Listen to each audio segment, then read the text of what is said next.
Aziz bolajonlar, biz bugun 9-may haqida she'r yodladik.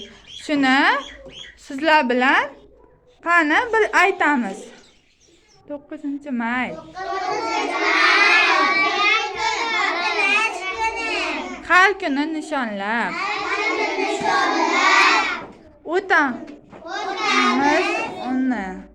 O'tamiz uni.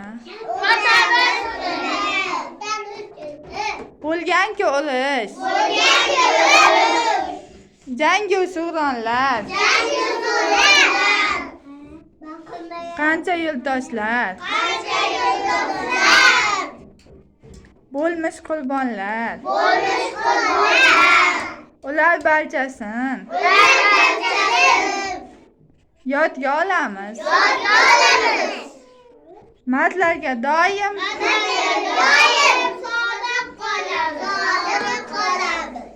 qani endi hammamiz xotira muqaddas deymiz.